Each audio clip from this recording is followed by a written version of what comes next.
मित्रों, ये साल बीतने जा रहा है और ये साल कांग्रेस के ज़रिए किए गए भ्रष्टाचार की तौर पर याद किया जाएगा। जहां कांग्रेस पहले आज़ादी दिलाने के लिए जहां याद किया जाता था, अब कांग्रेस को इसलिए याद किया जाएगा कि उसने भ्रष्टाचार की इस देश में छूट दी है, आज़ादी दिलाई। कांग्रेस की सरकार भ्रष्टाचार में जिस तरह डूबी हुई है, उससे पूरे समाज में ये संदेश जाता है कि भ्रष्टाचार को रोकने के लिए नहीं बल्कि भ्रष्टाचारियों को मान्यता दिलाने के लिए ये सरकार काम कर रही है। जिस तरह से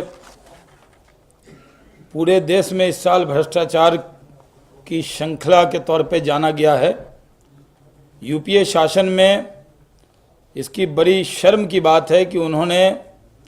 इससे बड़ा कोई भ्रष्ट सरकार और भ्रष्ट साल नहीं हुआ जो उनके नेतृत्व में हुआ है। सिर्फ इस वर्ष 25,000 करोड़ से कहीं ज़्यादा 2,50,000 करोड़ से कहीं ज़्यादा राजस्व की चपत लगी है और कुल वार्षिक योजना का जो 67% ये देश की जनता के लिए चौंकाने वाला है।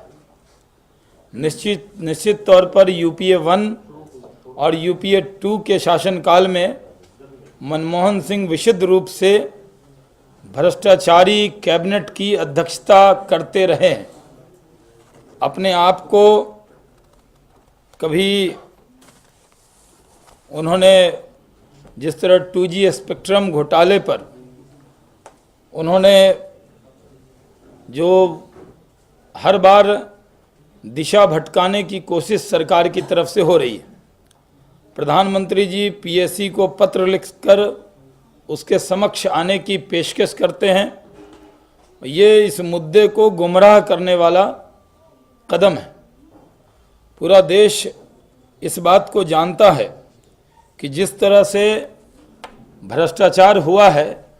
उस पर नियंत्रण नहीं करके तरह तरह के बहाने बना रही है ये सरकार।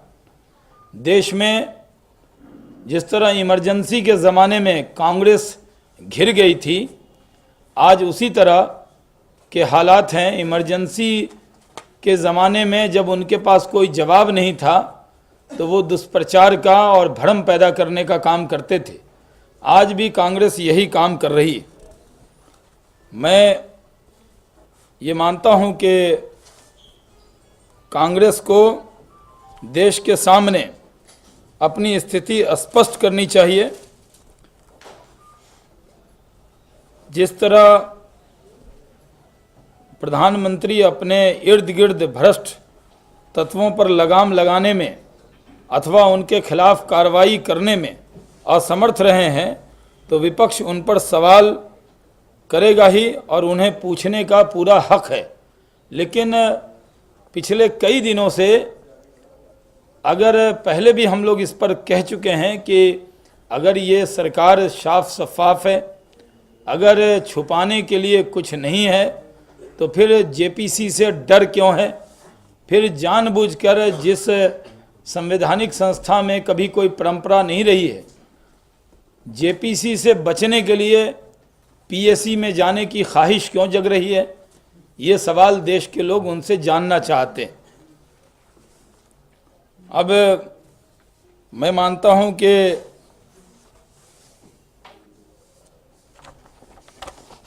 जिस तरह से कांग्रेस अपनी गलतियों को देर से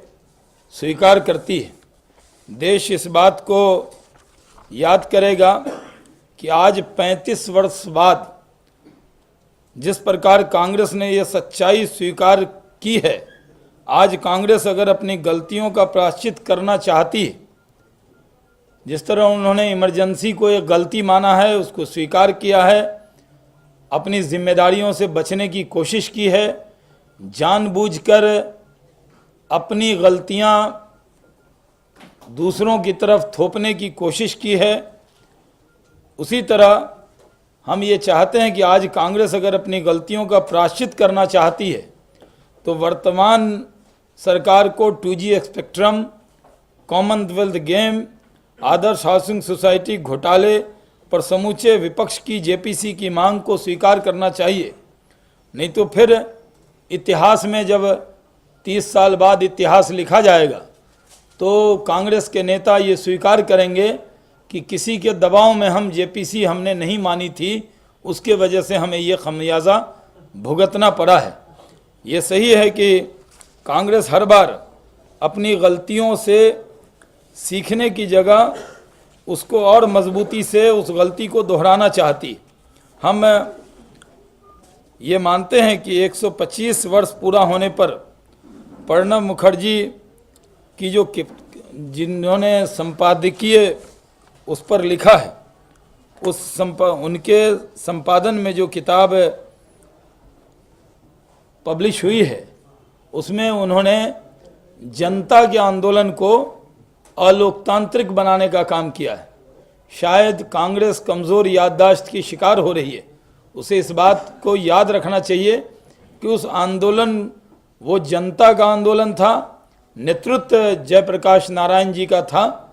और जनता ने कांग्रेस को सज़ा भी दी थी और जिसकी कई बार कई फोरम पर वो कमियां अपनी स्वीकार कर चुके हैं। तो उनको हम ये मानते हैं कि जिस तरह से वो अपनी कमियों को छुपाते हैं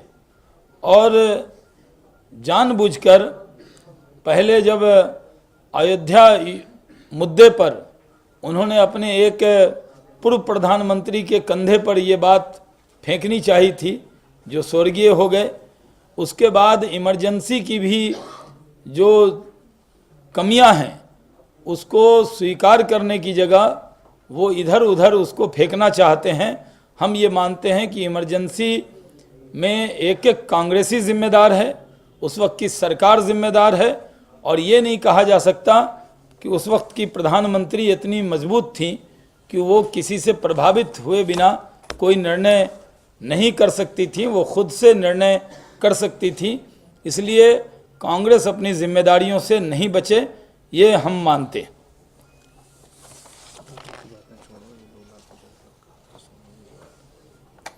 हम ये कांग्रेस से पूछना चाहते हैं, उनकी अध्यक्षा से पूछना चाहते हैं कि इधर उधर की बात छोड़िए, ये 2,50,000 करोड़ का जो घोटाला है, ये पैसे देश के कहाँ गए हैं ये उनको बताना चाहिए, क्योंकि देश के अंदर लोग जानना चाहते हैं कि जो इतना बड़ा घोटाला हुआ है वो पैसे देश में हैं, विदेश में हैं, कहाँ गए, किनके पास है, जानकारी तो सारी होगी। इस बड़े घोटाले पर जांच भी होगी, लेकिन भारत का पैसा कैसे भारत के खजाने में लौटेगा इसका उपाय उनको बताना चाहिए, क्योंकि ये जो पैसा है वो किसी व्यक्ति का नहीं है, वो देश की जनता की खून पसीने की कमाई है, वो कोई कांग्रेस की कमाई नहीं है।